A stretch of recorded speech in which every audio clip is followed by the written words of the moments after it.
Today we're going to go to Liverpool for an overnight trip and a Beatles tour.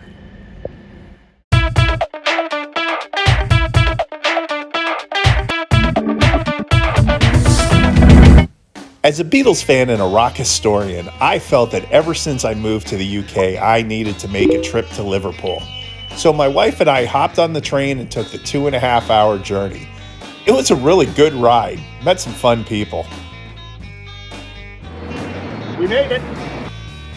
We arrived at Lime Street Station, and since we were walking to the hotel, we decided to stop at the Liverpool Cathedral.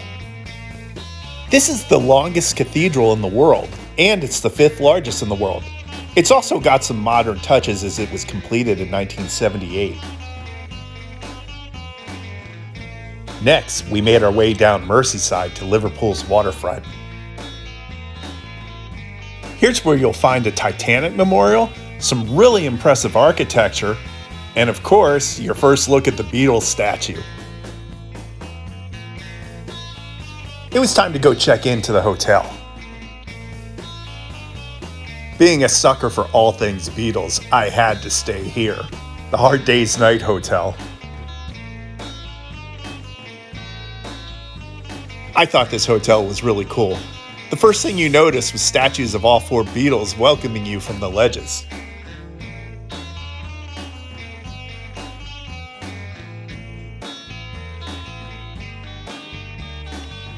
And you really don't get let down at all when you get inside. There's so much Beatles memorabilia in the lobby, and the staff was really friendly too.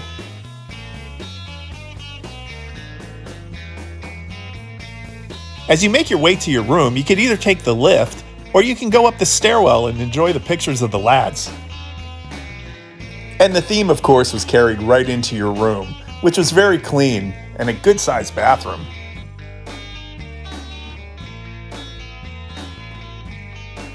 But I thought the best thing about the Hard Day's Night Hotel is it's right around the corner from Matthews Street.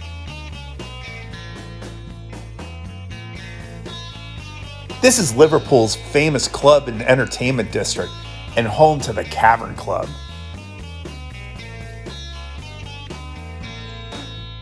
As you descend down the stairway, the history just starts hitting you right in the face.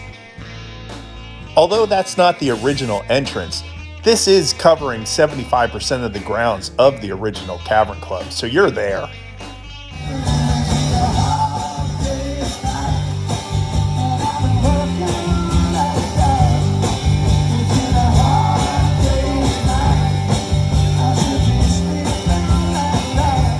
We headed back to the hotel at about midnight, and man, that street was loud. Probably the only downside to the Hard Day's Night Hotel. After a proper English brekkie, we grabbed the bus for our Beatles tour. The bus was full and it really was a very nice tour. The tour guide was very knowledgeable and friendly.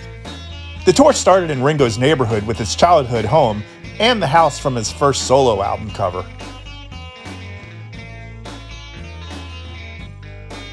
The tour continues up to Penny Lane, and you actually do see the barber, and the banker, and the shelter in the middle of the roundabout. After a short stop at Strawberry Field, the tour ends with visits to Paul and John's childhood homes. We just finished our sightseeing tour on the Beatles bus. It was pretty good. You went by all the things like John's house and Paul's house. You only made a few small stops, like at the gates of Strawberry Fields, and you had to actually get out of the bus to see Paul's house because it's a small street. I would say if you're a huge Beatles fan and you really think you're going to go in depth with some of these places, it's probably not for you. But if you don't have a whole lot of time and you want to see the highlights, I would definitely recommend it.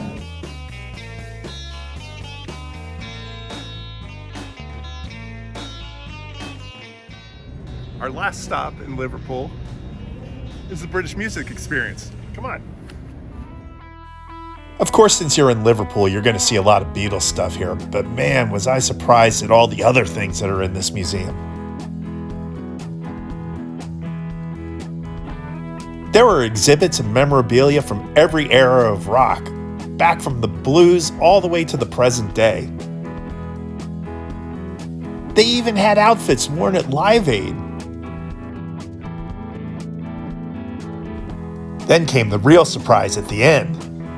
They had actual instruments that you could try out and play.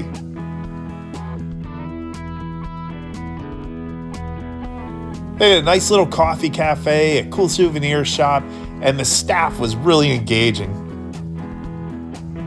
That was amazing. If you come to Liverpool, you have to go to the British Music Experience. Loved it. Well, it's back to the train station. Maybe one more walk through Matthew Street where you can see statues of John Lennon, Brian Epstein, and even Eleanor Rigby. We ended up having a really great time here in Liverpool.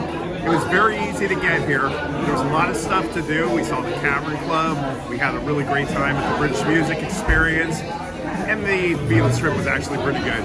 So I hope you enjoyed it. I would recommend doing it. If you can get up from here from London, it only takes 2 hours and it's definitely worth it. So cheers.